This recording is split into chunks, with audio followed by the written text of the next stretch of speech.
Hello tout le monde, je vous souhaite la bienvenue sur Off the Mat.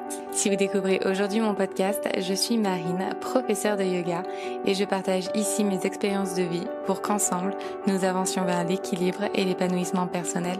Je vous souhaite une très belle écoute.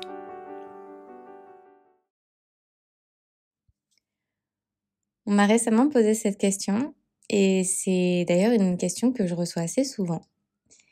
Et je suis un peu du genre à me dire en fait comment je pourrais répondre à cette question de façon simple en fait parce que c'est pas possible au sens où cette question elle est profonde et elle nécessite de prendre en compte plein de choses dans sa vie, dans ses patterns, donc dans ses schémas et de faire cet effort, on va dire, d'aller chercher pourquoi on se sent bloqué, pourquoi on se sent perdu, qu'est-ce qui fait qu'on n'arrive pas à avancer aujourd'hui dans sa vie.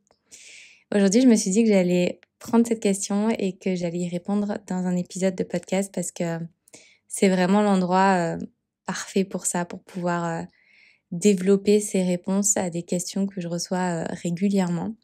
D'ailleurs, hésite pas à m'envoyer tes questions, que ce soit sur Instagram, que ce soit en commentaire des épisodes. Je lis vraiment tout, même par email. S'il y a des sujets, des questions que tu te poses, il y a de fortes chances que tu ne sois pas la seule ou le seul à te poser cette question. Et non pas que je détienne les réponses, mais en tout cas, si tu es intéressé pour avoir mon avis ou tout simplement pour pouvoir échanger, et ben voilà, cet espace est le tien autant qu'il est le nôtre. Donc sens-toi libre de t'exprimer. Cette question, c'est une question que je me suis aussi posée beaucoup longtemps. Et ça m'arrive encore de me sentir un petit peu bloquée, un petit peu perdue. Mais maintenant que j'ai un peu compris les raisons qui faisaient que je me sentais dans cette situation à un moment donné de ma vie, j'arrive plus facilement à me poser avec ça et à changer, on va dire, le schéma dans lequel je suis.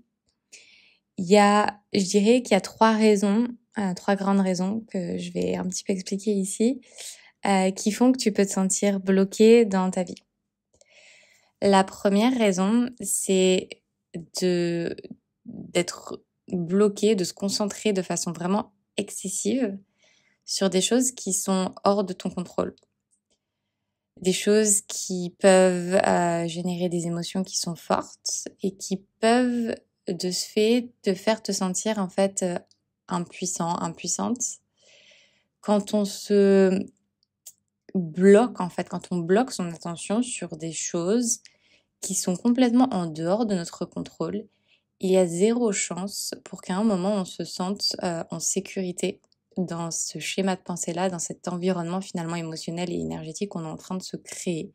Par exemple, si tu te concentres sur... je vais prendre un exemple qui est hyper simple. Si tu te concentres sur la météo de la destination dans laquelle tu vas aller dans quelques jours, et que tu te rends compte qu'en fait, la météo, elle annonce qu'il va faire mauvais pendant toute la durée de ton séjour, alors que finalement, en fait, tu vas sur une île tropicale et que la météo affichera toujours qu'il pleuvra, alors qu'en fait, il pleuvra pas forcément, ou alors il pleuvra peut-être quelques heures, quelques minutes, etc. Tu vas angoisser et tu vas te sentir impuissante vis-à-vis de ta situation. Tu vas te sentir complètement bloquée, de dire ok, qu'est-ce que je fais, est-ce que j'annule mon voyage, mais au final en fait je sais pas vraiment s'il va faire beau, s'il va pas faire beau. En plus peut-être que je vais regretter, peut-être que tout ça, peut-être que je vais perdre de l'argent, etc. Le fait de se de rester bloqué en fait dans cette situation d'impuissance va te faire perdre tes moyens. Si tu es encore plus quelqu'un de hautement émotionnel, hypersensible, tu vas ressentir tout ça en puissance 10 000. Tu vas peut-être faire des crises d'anxiété, des crises de sanglots, etc.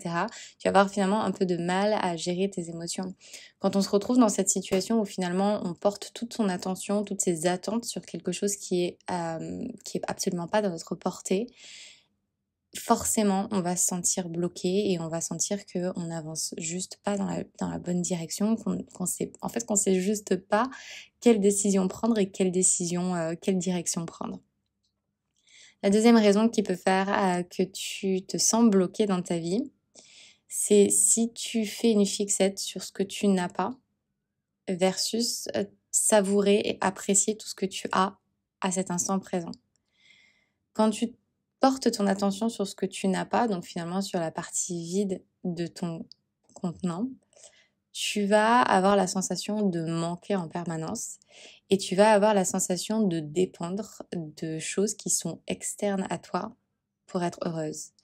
C'est-à-dire que tout ce que tu possèdes en toi est suffisant. Mais si tu n'en as pas conscience, si tu ne comprends pas parce que tu ne fais pas ce lien direct avec ce que j'ai me suffit et me contente pleinement parce que c'est absolument tout ce dont j'ai besoin, tu perpétuellement, en fait, tu auras envie de regarder ailleurs. Tu auras toujours envie de te dire: «OK, ce que la personne elle a, là où la personne elle va, a l'air tellement mieux que ce que j'ai moi et puis je l'ai pas de toute façon.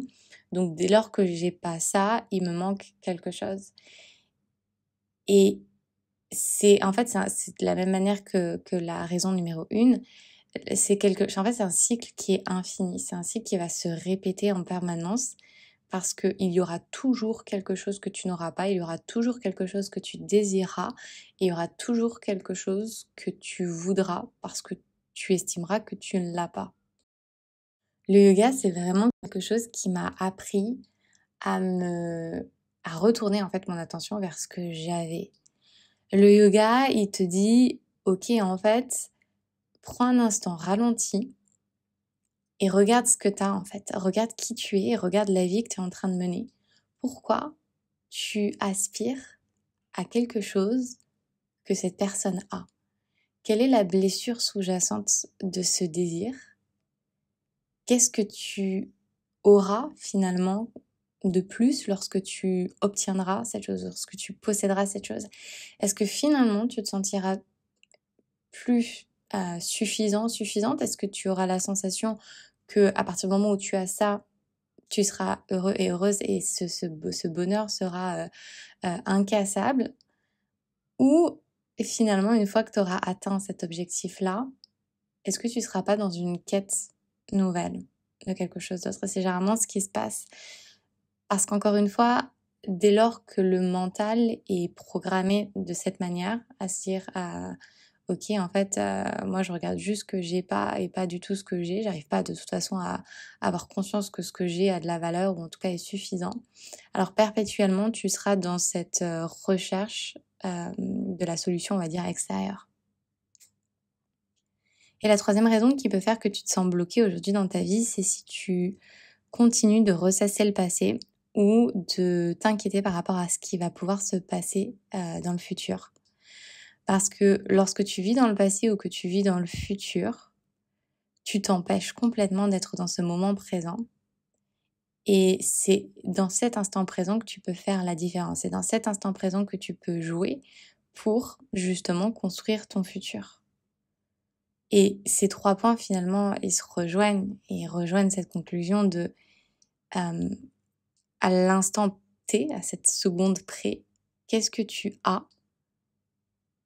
Et de quelle manière en fait tu peux arriver à savourer ce que tu possèdes? Parce que ce que tu possèdes en fait, c'est cette existence-là maintenant, là où tu es, avec qui tu es.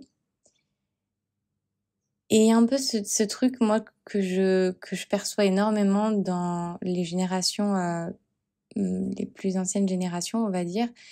Et je pense que plus on vieillit, peut-être plus on développe des mécanismes qui nous séparent en fait de notre présent, parce que je dis c'est absolument pas une généralité que je fais, mais c'est des observations que je fais, et cette difficulté, on va dire, à faire le deuil sur le passé, sur la jeunesse, sur les souvenirs, une forme de nostalgie qui parfois peut même se transformer en tristesse et en non-acceptation, justement parce que ça nécessite énormément de lâcher prise et donc de courage d'accepter en fait qu'on vieillit, que la vie passe et que ce qui nous rendait heureux avant ne fait plus partie de notre présent.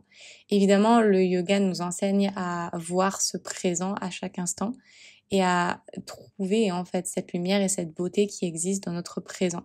À chaque étape de notre vie, peu importe ce qu'il se passe dans notre vie, Le yoga, en fait, te donne ces clés pour voir avec clarté que ton instant présent, il existe de cette manière pour une raison, même pour plein de raisons.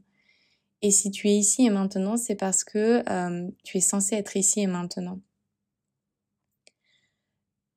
Pour casser ce cycle, pour finalement reprendre cette puissance que tu incarnes, pour reprendre les rênes de ta vie, concentre-toi sur ce que tu peux contrôler, concentre-toi sur toi. Cultive la gratitude pour ce que tu as et transforme ton état d'esprit pour ne plus voir ce que tu manques, mais plutôt ce qui existe en abondance aujourd'hui dans ta vie.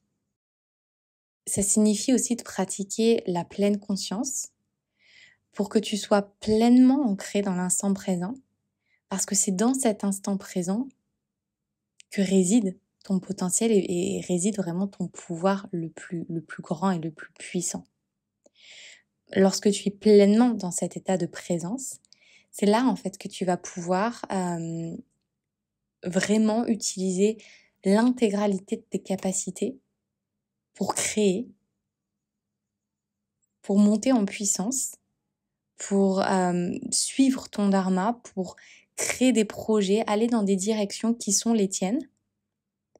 Et c'est de cette manière, en fait, en suivant vraiment ce flot de vie, que tu vas pouvoir vivre une vie qui va avoir de l'impact et une vie qui va être épanouissante.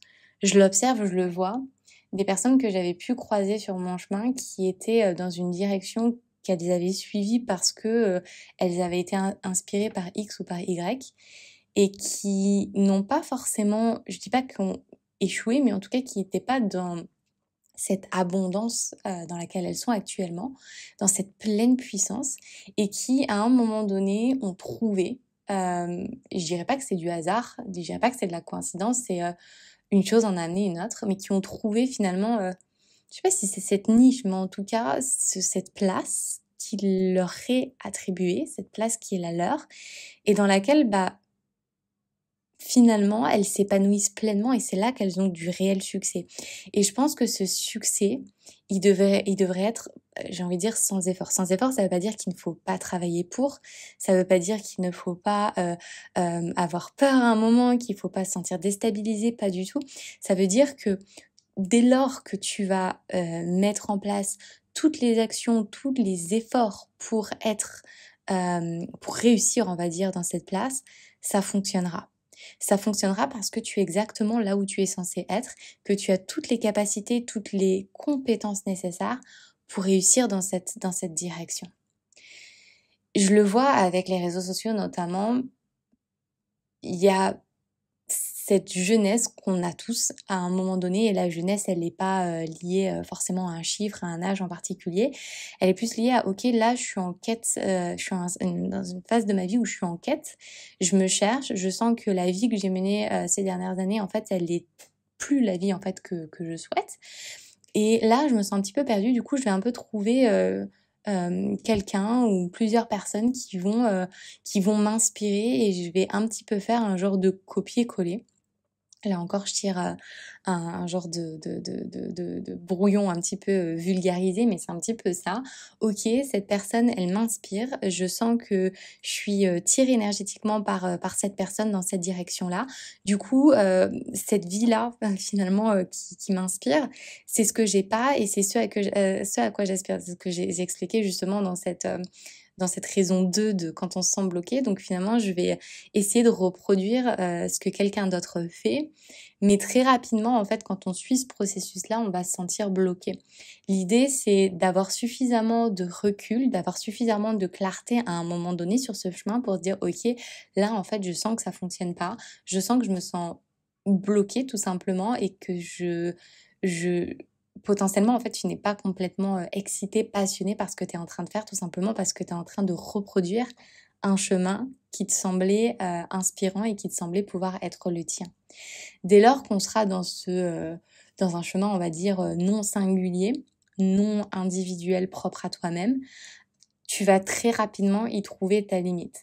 Par contre, en effet, suivre ce chemin qui t'inspire va potentiellement en fait t'ouvrir les portes de quelque chose d'autre c'est potentiellement t'ouvrir les portes de ta singularité. Parce que sur ce chemin-là, tu vas apprendre sur toi-même, tu vas apprendre sur les opportunités de la vie, tu vas apprendre sur les différentes possibilités qui peuvent s'offrir à toi et qui potentiellement seront beaucoup plus adaptées à ce dont toi tu as besoin et à ce que toi tu recherches. Une chose qui a complètement changé ma vie, et c'est quelque chose c'est vraiment, j'ai envie de dire, j'ai l'impression que c'est des petites couches qui s'enlèvent au fur et à mesure que j'avance, dans les années. C'est comprendre, en fait, que je suis pas dans un état de manque permanent. Au contraire, je suis dans un état d'abondance permanent. Plutôt que de se dire: «OK, je peux réussir ça, je peux faire ça, je peux combler ça, je peux demander ça à un tel parce que ça je l'ai pas», plutôt en fait se concentrer sur: «OK, qu'est-ce que j'ai actuellement de suffisant pour me permettre en fait d'éclore?» J'ai la sensation qu'on est dans une société qui fonctionne dans ce processus d'amélioration continue, de connaissance continue, d'être toujours dans ce côté, s'éduquer, apprendre, apprendre. Moi, naturellement, je suis pas comme ça. Pourtant, je pense pas être quelqu'un de, entre guillemets, «bête» ou quelqu'un qui manque de curiosité, quelqu'un qui manque de soif de connaissance, au contraire. Mais j'ai plus, naturellement cette façon d'avancer dans la vie en me disant: «OK, qu'est-ce que j'ai, dans ma boîte à outils à moi aujourd'hui que je vais pouvoir utiliser pour faire naître les projets qui, à moi, me font vibrer?» Plutôt que de me demander permanence: «OK, qu'est-ce que je vais encore pouvoir apprendre? Qu'est-ce que...» Moi, personnellement, en plus, c'est quelque chose cet état d'esprit, c'est quelque chose qui va avoir plus tendance à me faire suffoquer, à m'étouffer, parce que je vais me sentir, en fait, complètement étouffée par une multitude d'informations. Finalement, la connaissance, elle est complètement illimitée. Donc, je vais apprendre quelque chose, je vais avoir encore envie d'apprendre quelque chose, et puis il va encore me manquer quelque chose, et puis je vais encore en voir. Et pour moi, c'est un peu ce truc perpétuel qui s'arrêtera jamais et qui, moi, me fait en fait tomber dans un genre de tourbillon qui va me créer de l'anxiété. Je pense sincèrement pas qu'on a besoin d'apprendre en continu. Je pense qu'on est des êtres intuitifs, qu'on est des êtres sentients, qu'on est capable de s'auto-former par soi-même sur plein de choses. Ça veut pas pour autant dire qu'on peut tout faire, évidemment, par soi, et je trouve que c'est génial de savoir tendre la main. Je trouve que c'est génial d'avoir envie, d'apprendre des nouvelles choses auprès d'autres personnes, complètement. Mais c'est aussi, à un moment donné, être capable de se dire: «OK, là, je dispose de ça, ça, ça, ça, ça. J'ai pas la sensation d'avoir utilisé le full potentiel de ces informations et de cette connaissance que j'ai là. De quelle manière, en fait, je peux tourner mon regard un petit peu différemment et me dire: "OK, là, en moi, il y a une abondance de choses que je peux offrir. Avec cette abondance d'outils, je peux créer une abondance de cadeaux, finalement, pour le monde et pour les autres"». Et à côté de ça, oui, pourquoi pas, bah, voilà, continuer de se former, continuer d'apprendre des choses, et cetera. Mais avoir cette capacité finalement de prendre du recul et de se dire: «OK, là, ça suffit, je vais optimiser, maximiser ce que j'ai appris et je vais le transformer en quelque chose». Moi, c'est comme ça que je vois la connaissance. La connaissance, c'est quelque chose que tu vas recevoir, c'est quelque chose qui va te nourrir. Tu vas pas tout garder et tu vas utiliser cette connaissance pour la transformer, en quelque chose de singulier, en quelque chose d'originel. Je reviens à ce que je disais sur cette histoire un peu de copier-coller quand on est un peu dans cette, quête, d'identité, qu'elle soit personnelle ou professionnelle. On va vraiment avoir envie d'appliquer, ce qui était blanc en blanc, ce qui était bleu en bleu, vraiment à la lettre près parce que ça a fonctionné pour quelqu'un d'autre. Or, dans ma vision des choses, pour moi, être singulier, c'est savoir être créatif. Et souvent, on me dit: «Mais je sais pas, moi, je suis pas quelqu'un de créatif naturellement, j'arrive pas à être créatif». On me dit de faire des activités créatives, mais ça me parle pas. La créativité, c'est quelque chose qu'on possède tous, en fait. La créativité, je pense que pour fleurir, il faut vraiment sortir d'une structure, en fait. La créativité, c'est du free flow, c'est quelque chose de wild, c'est quelque chose, ça vient comme ça vient de soi, de son gut feeling. Mais pour ça, il faut être capable de se reconnecter à cette essence et à cette lumière intérieure. Et il faut sortir complètement d'une structure préconçue et de quelque chose d'hyper carré. Souvent, l'exercice de journaling avec lequel on lutte le plus, c'est cette page blanche. Alors que pour moi, qui suis quelqu'un qui arrive facilement à jumper dans cette bulle de créativité, pour moi, me donner une page blanche, mais c'est juste le plus beau cadeau qu'on puisse me faire. Tu as une page blanche. De quelle manière, en fait, tu peux dire, OK, moi aujourd'hui, ce que j'ai envie de faire, c'est ça. Ce qui m'anime, c'est ça. Ce qui me porte, c'est ça. Mon rêve, c'est de faire ça. OK. Maintenant, là, qu'est-ce que j'ai envie de faire? Qu'est-ce que j'ai envie de créer? Est-ce qu'il me manque des compétences? Est-ce qu'il me manque des choses? OK, très bien. Tu tends la main vers quelqu'un qui va pouvoir t'aider, qui va pouvoir t'accompagner. Mais surtout, qu'est-ce que j'ai en ma possession? Parce que crois-moi, tu disposes mais d'une abondance de choses en toi dont tu n'as même pas conscience. Parce qu'aujourd'hui, on a tendance à réduire la connaissance, le savoir, la réussite, la compétence, etc., à des choses qu'à un moment on a appris dans un système éducatif classique. Mais toi, en tant que personne, en tant qu'individu, tu es né de façon complètement naturelle, avec des compétences et avec des qualités que personne d'autre en fait n'a, parce que tu vas avoir ta propre manière à toi de transmettre ces choses-là. Et je sais que tout ce que je dis a l'air sûrement un peu bisounours, un peu genre idéal, un peu facile, on va dire, mais comment on fait? Je pense sincèrement que le yoga, et il y a d'autres manières aussi de voir les choses, on peut parler de développement personnel, on peut parler de philosophie, etc. Et encore une fois, tu n'es pas obligé d'ouvrir un bouquin pour ça. Mais vraiment se dire, ok, là, j'accepte de désapprendre tout ce que j'ai appris. Et j'accepte de me faire confiance et de faire confiance que finalement, eh ben, tout ce que j'ai, tout ce qui est en moi, je le vois, j'accepte de le voir et je l'utilise pour créer ce qui, moi, me fait vibrer et de la manière dont moi, ça me fait vibrer. Je pense sincèrement que la philosophie du yoga, je pense que ces outils comme le journaling aussi, ce sont des très bons outils qui aident je dirais pas à développer la créativité, mais en tout cas à se reconnecter à son sens créatif, de même qu'à se reconnecter à son sens intuitif, qui pour moi sont deux choses qui sont interconnectées, qui nous reconnectent justement à notre part yin, à notre part féminine. Et je le répète, mais on est dans une société qui est yang, on est dans une société qui est dans la structure, dans le faire, qui finalement nous fait oublier ce sens intuitif parce qu'il nous fait en permanence rester dans notre mental et dans notre tête. Alors que finalement, pour être des gens créatifs, pour être des gens singuliers et individuels, il faut se reconnecter à cette part de yin. Cette part de yin, tu peux t'y reconnecter en te reposant, en peignant, faisant de la poterie, en allant te balader en pleine nature, en te reconnectant à des choses en fait qui vont te faire ralentir, faire des pauses. J'en parlais la dernière fois dans le podcast précédent je parlais de discipline et de motivation. Et je parlais justement un peu de ce déclic que j'ai eu très récemment, de me dire, mais en fait, j'ai besoin d'avoir une fois dans ma semaine, une journée dans laquelle, en fait, je vais rien faire. Ça a été un travail, mais d'année en année pour moi, parce que je suis une ancienne gymnaste et j'ai été vraiment éduquée avec cette idée que, bah, en fait, il faut gagner. Et pour gagner, il faut faire. Il faut faire. Parce que dès lors que tu t'arrêtes de faire, tu n'es plus dans de la productivité, tu n'es plus dans cette quête de réussite. J'ai commencé à déconstruire tout ça et aujourd'hui, j'arrive enfin à toucher un petit peu le bout, mais ça m'a pris, je pense, 5, 6, 7 ans pour enfin arriver à être still, à être silencieuse, être immobile, sans culpabiliser, au contraire, en me disant, en fait, là, quand je suis en train de ralentir, je me reconnecte à mon essence, je me reconnecte à ma valeur intrinsèque. Parce que quand tu es en permanence dans le faire et que tu réussis par ton faire, tu associes le fait de faire avec réussite et la réussite avec le fait de faire.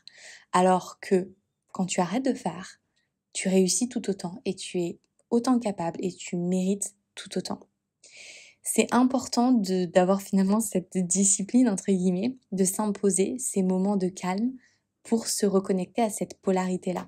Peut-être que tu es déjà naturellement dans une polarité yin, très bien. À ce moment-là, le schéma va être inverse.